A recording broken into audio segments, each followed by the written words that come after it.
दोस्तों स्वागत है आपका भारत की बात में। दोस्तों मैं हूं फिरदौस गनी और आज आपके लिए भारत की बात में देश भर की टॉप न्यूज लेकर आए हैं। दोस्तों वीडियो स्टार्ट करने से पहले आपसे एक रिक्वेस्ट है, अगर आप नए आए इस चैनल पर तो फिर इस चैनल को सब्सक्राइब करके बेल आइकन को भी प्रेस कर दीजिए और साथ में वीडियो को लाइक कीजिए, अपने दोस्तों के साथ शेयर भी कीजिए। तो चलिए दोस्तों स्टार्ट करते हैं आज की भारत की बात में पूरे देश भर की टॉप न्यूज।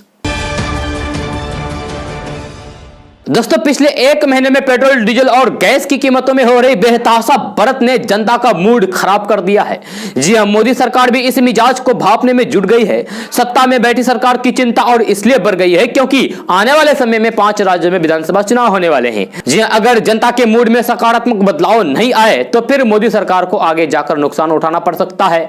इस बीच ये खबर आई है कि केंद्र सरकार पेट्रोल और डीजल पर एक्साइज ड्यूटी में कटौती करने की तैयारी कर रही है। मौजूदा समय में पेट्रोल डीजल की कीमतें आसमान छू रही है, जिस वजह से आम आदमी की जेब पर ज्यादा बोझ पड़ रहा है। जी हां, कच्चे तेल की कीमतें बीते 10 महीने में दोगुनी हो चुकी है, जिसकी वजह से काफी असर भी पड़ा है। जी हां, देश में टैक्स और ड्यूटी के कारण पेट्रोल और डीजल के दाम में 60% तक बढ़ोतरी हो जाती है। खबरों की माने तो वित्त मंत्रालय चाहता है कि अब जनता की जेब ज्यादा ढीली ना हो, जिसको लेकर जल्द ही कोई बड़ा फैसला लिया जा सकता है।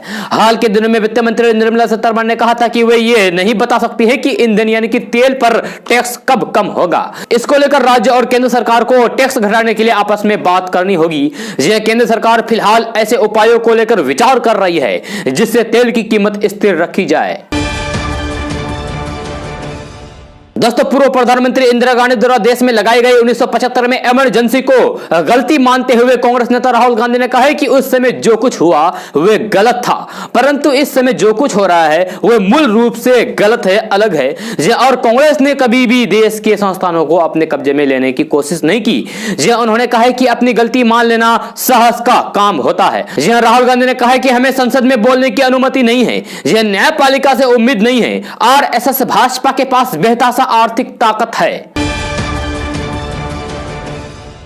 दोस्तों सुप्रीम कोर्ट ने एक मामले की सुनवाई के दौरान एक बार फिर दोहराया है कि पत्नी पति की निजी संपत्ति नहीं होती है। कोर्ट ने कहा है कि पत्नी के साथ जोर जबरदस्ती करके पति के साथ रहने के लिए नहीं कहा जा सकता है। दरअसल एक शख्स ने याचिका दायर की थी कि कोर्ट उसकी पत्नी को यह आदेश दे कि वे उसके साथ रहने लगी।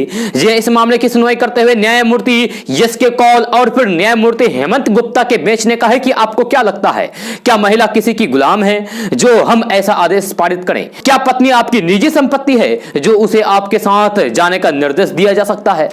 साल 2013 में इन दोनों की शादी हुई थी, लेकिन पति पत्नी के साथ दहेज को लेकर प्रताड़ित करने लगा, जिसके बाद वे मजबूर होकर अलग रहने लगी। 2015 में उसने गुजारा भत्ता के लिए मामला दर्ज किया तो गोरखपुर की अदालत ने पति को 20,000 रुपए हर महीने देने का आदेश दिया। लेकिन इसके बाद पति ने अधिकारों की बहाली के लिए फैमिली कोर्ट में याचिका दायर की, जिसके बाद पत्नी के पक्ष में फैसला सुनाया गया। इसके बाद पति नहीं माना और उसने एक बार फिर से अदालत का दरवाजा खटखटाया। दोस्तों राजस्थान, पंजाब, हरियाणा, चंडीगढ़, दिल्ली, उत्तर प्रदेश, मध्य प्रदेश, छत्तीसगढ़, ओडिशा, बिहार में वर्तमान समय में अधिकतर तापमान सामान्य से 3 से 6 डिग्री सेल्सियस अधिक है। जी हां, भारत मौसम विज्ञान विभाग के अनुसार इन क्षेत्र में अधिकतम तापमान बना रहेगा और अगले 4-5 दिनों के दौरान इनमें कोई महत्वपूर्ण बदलाव होने की संभावना नहीं है। जी हां, अगले 2 दिनों के दौरान पंजाब, हरियाणा, चंडीगढ़ और दिल्ली और उत्तर प्रदेश समेत मजबूत सतह वाली हवाएं 20 से 30 किलोमीटर प्रति घंटे की रफ्तार से चलने की संभावना है। जी हां, भारत मौसम विज्ञान विभाग यानी कि आईएमडी की रिपोर्ट में कहा गया है कि जनवरी और फरवरी में औसत और फिर न्यूनतम तापमान क्रमशः 121 साल में तीसरा और फिर दूसरा सबसे गर्म सर्दियों का महीना था। जी हां, रिपोर्ट में कहा गया है कि उत्तर पश्चिमी भारत में फरवरी में न्यूनतम और औसतन तापमान 1901 से सबसे अधिक गर्म था। जनवरी फरवरी 2016 में औसतन तापमान के संदर्भ में 21 डिग्री सेल्सियस दर्ज किया गया। इसके बाद 2009 में 21.58 डिग्री सेल्सियस और 2021 में 21.43 डिग्री सेल्सियस दर्ज किया गया। दोस्तों देश के पूर्व प्रधानमंत्री डॉक्टर मनमोहन सिंह ने केंद्र सरकार पर जमकर हमला बोला है। उन्होंने केरल में एक कार्यक्रम के दौरान कहा कि 2016 में भाजपा नीति सरकार द्वारा बगैर सोच विचार के लिए किए गए नोटबंदी के फैसले के चलते देश में बेरोजगारी बढ़ी है, बेरोजगारी चरम पर है और अनौपचारिक क्षेत्र खस्ता हाल है। यह उन्होंने राज्य से नियमित रूप से परामर्श नहीं करने को लेकर भी केंद्र की नरेंद्र मोदी सरकार की आलोचना की है। यह आर्थिक विषयों की think tank Rajiv Gandhi institute of development studies द्वारा डिजिटल माध्यम से आयोजित एक विकास सम्मेलन का उद्घाटन करने पहुंचे मनमोहन सिंह ने कहा कि बढ़ते वित्तीय संकट को छिपाने के लिए भारत सरकार और भारतीय रिजर्व बैंक यानी कि आरबीआई द्वारा किए गए अस्थायी उपाय के चलते आसन्न ऋण संकट से छोटे और फिर छोटे उद्योग क्षेत्र प्रभावित हो सकते हैं। उन्होंने कहा कि हम इस स्थिति की अनदेखी नहीं कर सकते हैं। दोस्तों NIOS प्राचीन भारतीय ज्ञान और परंपरा को लेकर 100 मदरसों में नया पाठ्यक्रम शुरू करने जा रहा है। यह पाठ्यक्रम नई शिक्षा नीति का हिस्सा है। NIOS कक्षा 3, 5 और 8 के लिए बेसिक कोर्स की शुरुआत करेगी। NIOS ने प्राचीन भारत के ज्ञान के संबंध में करीब 15 कोर्स तैयार किए हैं। इनमें वेद, योग, विज्ञान, सांस्कृतिक भाषा, रामायण, गीता समेत अन्य चीजें शामिल है। ये सभी कोर्स कक्षा 3, 5 और 8 के लिए प्रारंभिक शिक्षा के समान है। टाइम्स ऑफ इंडिया की रिपोर्ट के अनुसार इस पर NIOS की चेयरमैन सरोज शर्मा का कहना है कि हम इस कार्यक्रम में 100 मदरसों में शुरू कर रहे हैं। भविष्य में हम इसे 500 मदरसों तक पहुंचाएंगे। केंद्रीय मंत्री रमेश पोखरियाल निशंक ने मंगलवार को नोएडा स्थित NIOS के केंद्रीय मुख्यालय में स्टडी मटेरियल जारी किया है। उन्होंने इस दौरान कहा कि भारत प्राचीन भाषाओं, विज्ञान, कला, संस्कृति और परंपरा की खान है। अब देश अपनी प्राचीन परंपरा को पुनर्जीवित करके ज्ञान के क्षेत्र में सुपर पावर बनने को तैयार है। हम इन कोर्स के लाभ को मदरसों और फिर विश्व में मौजूद भारतीय समाज तक पहुंचाएंगे। दोस्तों, देश में कोरोना के खिलाफ वैक्सीनेशन का दूसरा चरण जारी है। इस चरण में आम लोगों समेत कई विशिष्ट लोगों ने भी कोरोना वैक्सीन का डोज लिया है। इसी कड़ी में राष्ट्रपति रामनाथ कोविंद ने आज दिल्ली के RR हॉस्पिटल में वैक्सीन का पहला डोज लिया है। राष्ट्रपति रामनाथ कोविंद ने उन सभी लोगों से टीका लगवाने की अपील की है जो दूसरे चरण के टीकाकरण अभियान के तहत इसकी पात्रता रखते हैं। राष्ट्रपति भवन के ट्वीट के अनुसार राष्ट्रपति रामनाथ कोविंद ने इतिहास के सबसे बड़े टीकाकरण अभियान को सफलतापूर्वक लागू करने के लिए सभी डॉक्टरों, नर्सों, स्वास्थ्य कर्मियों तथा प्रशासकों को धन्यवाद दिया। इनमें बताया गया है कि राष्ट्रपति के साथ उनकी पुत्री अस्पताल में गई और वहां पर कोरोना वैक्सीन का डोज लिया। दोस्तों, मोदी सरकार के 3 नए कृषि कानूनों की वजह से MSP की व्यवस्था खत्म होने की आशंका पर कुछ किसान संगठन आंदोलन कर रहे हैं। दूसरी ओर सरकार ने रिकॉर्ड गेहूं खरीद का प्लान बनाया है ताकि किसानों को भरमाने वालों को जवाब दिया जा सके। बताया गया है कि रबी मार्केटिंग सीजन 2021-22 देश में पैदा होने वाले कुल गेहूं का 39% सरकार खरीदने जा रही है। 1 अप्रैल से शुरू हो रहे नए सीजन में 427 लाख टन गेहूं खरीदने का लक्ष्य निर्धारित किया गया है। खरीद तय 1975 रुपये प्रति क्विंटल समर्थन मूल्य पर होगा। इस साल 10 करोड़ टन उत्पादन अनुमानित है। रबी मार्केटिंग सीजन 2020-21 में सरकार ने 389 लाख मैट्रिक टन गेहूं खरीदा गया था। दोस्तों, चुनाव रणनीतिकार प्रशांत किशोर ने दावा किया है कि पश्चिम बंगाल विधानसभा चुनाव में TMC को ही जीत मिलना तय है। उन्होंने एक कदम आगे बढ़ाते हुए यहां तक कह दिया है कि अगर बीजेपी को बंगाल में 100 से ज्यादा सीटें मिलती है तो वे भविष्य में राजनीतिक रणनीतिकार का काम ही छोड़ देंगे। PK यानी कि प्रशांत किशोर ने कहा है कि राज्य के कुछ हिस्सों में TMC के खिलाफ गुस्सा हो सकता है, लेकिन अभी भी ममता बनर्जी ही सबसे बड़ा और विश्वसनीय चेहरा है। इंडिया टुडे की बात करते हुए प्रशांत किशोर ने कहा कि मुझे पूरा भरोसा है कि इस बार भी चुनाव TMC ही जीत रही है। उन्होंने आगे कहा कि मेरा काम किसी पार्टी की हार जीत तय करना नहीं है। राजनीतिक रणनीतिकार का काम सिर्फ पार्टी को चुनाव लड़ने में मदद करना होता है। बाकी लोग पार्टी के रणनीतिक और काम देखकर ही वोट करते हैं। किसी की हार और जीत में हम सीधे दखल नहीं दे सकते हैं। प्रशांत किशोर ने आगे कहा कि TMC इस वक्त ऐसी पार्टी के खिलाफ लड़ रही है जो चुनावी मशीन की तरह काम करती है, लेकिन TMC ने भी लंबे वक्त तक सत्ता में काम किया है और उसके पास ममता बनर्जी का करिश्माई नेतृत्व मौजूद है जिसे नकारा नहीं जा सकता है।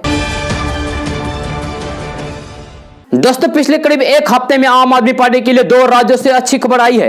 एक तो गुजरात में उसने कांग्रेस की जमीन खिसका दी है, और सूरत में वे भाजपा के मुकाबले में मुख्य विपक्षी पार्टी के तौर पर उभर रही। दूसरा, दिल्ली नगर निगम के उपचुनाव में उसने भाजपा की राजनीतिक जमीन को भी हिला दिया है। हालांकि उससे कांग्रेस ने भी यहां सूरत का जोरदार बदला लिया है। वैसे दिल्ली और गुजरात के निकाय चुनाव ने आम आदमी पार्टी को अगले साल होने वाले दिल्ली नगर निगम और फिर विभिन्न राज्यों के विधानसभा चुनाव के लिए उत्साहित तो जरूर कर दिया है, लेकिन क्या यह भाजपा के लिए खतरे की घंटी है या फिर वे कांग्रेस का विकल्प बन रही है, यह देखना दिलचस्प है। 2022 में MCD के फाइनल से पहले भाजपा का सुपड़ा साफ हो गया है। 1 साल बाद दिल्ली नगर निगम का चुनाव होना है। उससे पहले MCD की 5 खाली पड़ी सीटों पर रविवार को उपचुनाव कराए गए। इनमें से 4 सीटें सत्ताधारी आम आदमी पार्टी के खाते में गई, जबकि 1 पर कांग्रेस का उम्मीदवार बहुत भारी मतों से जीता है। यह चुनाव परिणाम भाजपा के लिए किसी बड़े झटके से कम नहीं नहीं है। जी हाँ, क्योंकि आम आदमी पार्टी ने उससे शालीमार बाग की सीट छीन ली है। जी हाँ, यहां पर आम आदमी पार्टी की प्रत्याशी सुनीता मिश्रा ने भाजपा की सुरभि जाजू को 2705 वोटों से हराया है। अभी दिल्ली की तीनों निगमों पर भारतीय जनता पार्टी का कब्जा है और ऐसे में उपचुनाव में एक सीट भी गंवाना उसके लिए खतरे की घंटी मानी जा सकती है। दोस्तों, फरवरी में बढ़े डीजल के दामों का असर ढुलाई में लगे ट्रक भाड़ों पर पड़ा है। Indian foundation of transport research and trading यानी कि IFTR के मुताबिक फरवरी माह में ट्रक भाड़े में करीब 10% का इजाफा हुआ है। इसका असर सभी वस्तुओं की कीमतों पर भी पड़ा है। फल और सब्जियों के दाम में 10 से 15% की वृद्धि देखी गई। फरवरी महीने के दौरान डीजल के दाम में करीब 4 रुपए प्रति लीटर की वृद्धि हुई है। इसके चलते ट्रांसपोर्टर ने भाड़े में इजाफा किया है। IFTRT ने 1 फरवरी और फिर 1 मार्च के ट्रक भाड़ों के अध्ययन के आधार पर बताया है कि भाड़े में करीब 10% की वृद्धि हुई है। लंबी दूरी वाहनों के साथ साथ रिटेल हुई बुकिंग में भी इसका असर पड़ा है। यहां 20% तक इजाफा देखने को मिला है। दिल्ली मुंबई के भाड़े में 8% का इजाफा हुआ है। माल भाड़े में हुई वृद्धि के चलते मंडियों में सब्जियों के दाम बढ़े हैं। जहां व्यापारियों का कहना है कि भाड़े का असर सभी सामानों पर पड़ेगा। फल सब्जियों के साथ साथ दूसरे जरूरी वस्तुओं के थोक और फुटक्कर के दाम में भी वृद्धि हुई है। 1 माह के दौरान ट्रक भाड़े में यह बड़ी वृद्धि है। दोस्तों, गैस सिलेंडर के बड़े दामों ने गरीबों का जीना दुश्वार कर दिया है। केंद्र सरकार ने उज्ज्वला स्कीम के तहत बिहार के किशनगंज जिले के 1.25 लाख लोगों को इस स्कीम के साथ जोड़ा गया था। मगर अब सिलेंडर के दाम आसमान छू रहे तो फिर उज्ज्वला स्कीम का लाभ ले रहे लोग ही कह रहे हैं कि जब केंद्र सरकार सिलेंडर के दाम पर काबू नहीं कर पाती है तो उनके घरों के कोने में फालतू पड़े सिलेंडर भी उनसे वापस ले ले। आपको बता दूं कि 1 मार्च से रसोई गैस सिलेंडर की कीमत बिहार में 870 से बढ़कर 921 रुपए हो गई। पिछले महीने से गैस सिलेंडर के दाम लगातार बढ़ रहे हैं। गैस सिलेंडर के दाम बढ़ने से जरूरतमंद परिवारों की महिलाओं ने एक बार फिर से चूल्हे की तरफ रुख कर लिया है। इससे उनकी आंखों सहित सेहत खराब होने का खतरा मंडराने लगा है। मगर इसके बावजूद वे घर के बिगड़ते बजट का संतुलन बनाने के लिए रिफिल भी नहीं भरवा पा रही है। यानी कि दोबारा गैस भरवा नहीं पा रही है। पहले की तरह चूल्हे से जब घरों का खाना बनेगा तो फिर वातावरण की शुद्धता भी दांव पर लगेगी। मगर गरीब करीबी तो क्या करें, क्योंकि सिलेंडर भरवाने में असमर्थ गृहिणी के पास चूल्हा ही एक ऐसा विकल्प है जिससे वे घर की रोटी पकती जारी रख सकती है। दोस्तों, भारत में लगातार पेट्रोल और डीजल की कीमतों में इजाफा देखा जा रहा है। कुछ शहरों में यह आंकड़ा 100 रुपए प्रति लीटर पर पहुंच चुका है, जिसका असर अब इलेक्ट्रिक वाहनों पर देखा जा रहा है। ANI पर आई रिपोर्ट के मुताबिक इलेक्ट्रिक 2 पहिया और 3 पहिया वाहनों की सेल में बीते 2 से 3 महीनों में काफी बढ़ोतरी देखने को मिली है। A1 साइकिल के डायरेक्टर ओम प्रकाश सिंह ने ANI से बात करते हुए कहा कि ईंधन की बढ़ती कीमतों के कारण इलेक्ट्रिक साइकिल, इलेक्ट्रिक स्कूटर और इलेक्ट्रिक रिक्शा को लोग ज्यादा खरीद रहे हैं, जिसके चलते साल दर साल हमारी कंपनी के सेल में 15 से 20% तक की बढ़ोतरी देख रही है। अगर भविष्य में भी यही हालात रहे तो फिर इलेक्ट्रिक वाहन सेगमेंट में बूम आने के संकेत हैं। जी हां, जानकारी के लिए आपको बता दूं कि पेट्रोल डीजल की बढ़ती कीमतों के साथ ही लोग ईंधन के बढ़ते दामों से परेशान हैं। इसी मौके का फायदा उठाते हुए कंपनियां इलेक्ट्रिक सेगमेंट में आगे बढ़ रही है। दोस्तों, पश्चिम बंगाल में चुनाव अभियान शुरू हो चुका है और भारतीय जनता पार्टी यानी कि बीजेपी ममता बनर्जी की सत्तारूढ़ तृणमूल कांग्रेस यानी कि टीएमसी को हराने की कोशिश में लगी हुई है। जिस चुनावी बिगुल बजने के बाद प्रधानमंत्री नरेंद्र मोदी पश्चिम बंगाल में 20 चुनावी जनसभाओं और फिर पड़ोसी राज्य असम में 6 रैलियों को संबोधित करेंगी। यह सूत्रों का कहना है कि बीजेपी ने इन रैलियों की योजना इस तरीके से बनाई है जिससे वे सुनिश्चित हो सके कि प्रधानमंत्री नरेंद्र मोदी अपनी जनसभा के जरिए इन 2 चुनावी राज्यों को ज्यादा से ज्यादा कवर कर सके। यह समाचार एजेंसी ANI का कहना है कि दोनों राज्यों में स्थानीय बीजेपी नेताओं की भारी मांग के बाद रैलियों की संख्या तय की गई है।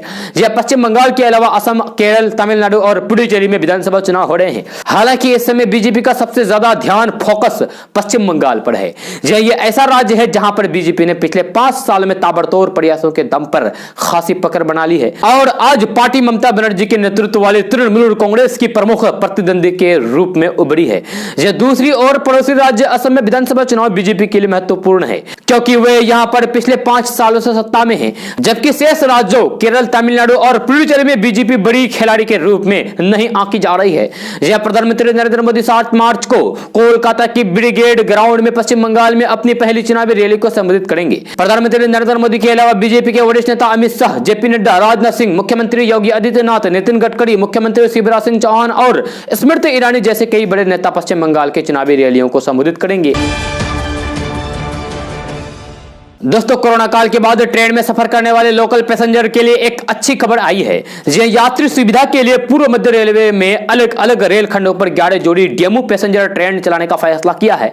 इन डेमू पैसेंजर स्पेशल ट्रेनों का परिचालन अगली सूचना तक हर दिन किया जाएगा। हालांकि कोरोना के कारण इन स्पेशल ट्रेनों का किराया मेल और एक्सप्रेस के बराबर रखा गया है। पूर्व मध्य रेल के सीआरपीओ राजेश कुमार के मुताबिक इन ट्रेनों के चलने से दूसरी ट्रेन पर बोझ कम होगा। त्योहारों के मौसम में नजदीक का सफर करने वाले लोग इन ट्रेनों का इस्तेमाल करने में राहत महसूस करेंगे। दोस्तों, प्रधानमंत्री नरेंद्र मोदी ने कल कहा है कि अंतरिक्ष, परमाणु ऊर्जा और कृषि जैसे कई क्षेत्र में प्रतिभाशाली युवाओं के लिए दरवाजे खुल रहे हैं। उन्होंने कहा है कि नॉलेज और रिसर्च को सीमित करना देश की संभावनाओं के साथ बड़ा अन्याय है। जी हां, प्रधानमंत्री नरेंद्र मोदी ने शिक्षा के क्षेत्र के लिए बजट प्रस्ताव के लिए एक वेबिनार को संबोधित करते हुए कहा है कि नई राष्ट्रीय शिक्षा नीति ने स्थानीय भाषा के इस्तेमाल को प्रोत्साहित किया है। जी अब ये सभी भाषाविदों और हर भाषा के एक्सपर्ट की जिम्मेवारी है कि वे भारतीय भाषाओं में देश और फिर दुनिया की सर्वोत्तम सामग्री उपलब्ध कराएं। यह उन्होंने जोर देते हुए कहा है कि टेक्नोलॉजी के इस युग में यह सुनिश्चित रूप से संभव है।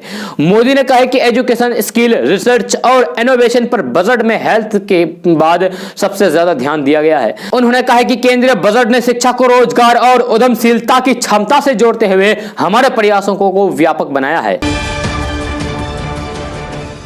दोस्तों, 1 अप्रैल से केंद्र सरकार नौकरी पेशा लोगों के लिए बड़े बदलाव कर सकती है। यह नौकरी करने वाले लोगों की ग्रेच्युटी, पीएफ और काम करने के घंटों में बड़ा बदलाव किया जा सकता है। ऐसा माना जा रहा है कि कर्मचारियों के पीएफ में एक और जहां इजाफा हो सकता है, वहीं उनकी टेक होम सैलरी कम हो सकती है। इसके अलावा कंपनी की बैलेंस शीट में भी कई तरह के बदलाव देखने को मिल सकते हैं। आपको बता दें कि पिछले साल संसद में पास किए गए 3 मजदूरी संहिता विधेयक की वजह से ये बदलाव हो सकते हैं। इन विधेयकों के इस साल 1 अप्रैल से लागू होने की संभावना है। दोस्तों, समाजवादी पार्टी के मुखिया और पूर्व मुख्यमंत्री अखिलेश यादव ने कल कहा है कि वे कोरोना वैक्सीन तब लगवाएंगे जब उनके पार्टी की सरकार प्रदेश में आएगी। यह इतना ही नहीं, उन्होंने यह भी ऐलान किया है कि समाजवादी पार्टी की सरकार आने पर प्रदेशवासियों को फ्री में टीका लगेगा। अखिलेश यादव ने अपने इस एक्सक्लूसिव इंटरव्यू में न सिर्फ योगी सरकार पर जमकर निशाना साधा, बल्कि आगामी विधानसभा चुनाव में अपने पार्टी की रणनीति को भी साझा किया। अखिलेश यादव ने भारतीय जनता पार्टी पर हमला बोलते हुए कहा कि उनका विजन अब टेलीविजन है। यह आंकड़े कहां से लाते हैं आप समझ सकते हैं। दोस्तों, पूरी दुनिया में कोरोना महामारी का कहर जारी है। इससे निपटने के लिए दुनिया भर के मुल्कों में यानी कि दुनिया भर के देशों में वैक्सीनेशन जारी है। वहीं इस संकट के बीच WHO के शीर्ष विशेषज्ञों ने चेतावनी दी है कि स्पेनिश फ्लू फिर से लौट सकता है। यह करीब 100 साल पहले इस फ्लू के चलते 5 करोड़ लोगों को जान गंवानी पड़ी थी। WHO के शीर्ष विशेषज्ञ ने इन्फ्लुएंजा को लेकर चेतावनी देते हुए कहा कि स्पेनिश फ्लू अगले महामारी का कारण बन सकता है। WHO के एक अधिकारी ने बताया कि सामान्य फ्लू संक्रमण में परिवर्तन करके इसे अधिक घातक बना सकता है। जहां एक और दुनिया भर में कोरोना महामारी से जूझ रही है, वहीं दूसरी ओर वैज्ञानिक इन संक्रमण का पता लगा रहे हैं, जिनकी वजह से अगली महामारी आने का खतरा है। दोस्तों, कांग्रेस ने मंगलवार को मांग की है कि केंद्र सरकार तत्कालीन रसोई गैस एवं ईंधन की कीमत को पूर्ववर्तीय संयुक्त प्रगतिशील गठबंधन शासनकाल के दामों के बराबर लाएं। यह पार्टी ने जोर देकर कहा है कि इन उत्पादों की कीमत अंतर्राष्ट्रीय बाजार में उसके शासनकाल के मुकाबले बहुत कम है। यह कांग्रेस के मुख्य प्रवक्ता रणदीप सुरजेवाला ने कहा है कि आम जनता के विरोध के बावजूद सब्सिडी, गैर सब्सिडी और उज्ज्वला योजना के गैस सिलेंडर की कीमत में 1 महीने के भीतर 125 रुपए की वृद्धि की गई है। जी हां, उन्होंने बयान में कहा है कि रसोई गैस पर सब्सिडी खत्म करने के बाद CNG और PNG गैस के दाम अब बढ़ाए जा रहे हैं, जो नरेंद्र मोदी सरकार की गरीब और मध्यम वर्ग विरोधी चेहरा को उजागर करता है। जी साथ ही रणदीप सुरजेवाला ने कहा है कि आज अंतर्राष्ट्रीय बाजार में LPG और कच्चे तेल की कीमत कांग्रेस शासनकाल के मुकाबले कहीं कम है। ऐसे में हमारी मांग है कि सब्सिडी वाले सिलेंडर गैस, पेट्रोल, डीजल और PNG की कीमत को तत्काल कम किया जाए। दोस्तों आज का न्यूज़ बस यहाँ तक। कैसा लगा जरूर अपना सुझाव दीजिएगा नीचे कमेंट बॉक्स में कमेंट करके। अगर आप नए आए इस चैनल पर तो फिर चैनल को सब्सक्राइब करके बेल आइकन को भी प्रेस कर दीजिए और साथ में वीडियो को लाइक कीजिए, अपने दोस्तों के साथ शेयर भी कीजिए। तो चलो दोस्तों फिर मिलते हैं अगले वीडियो में। जय हिंद।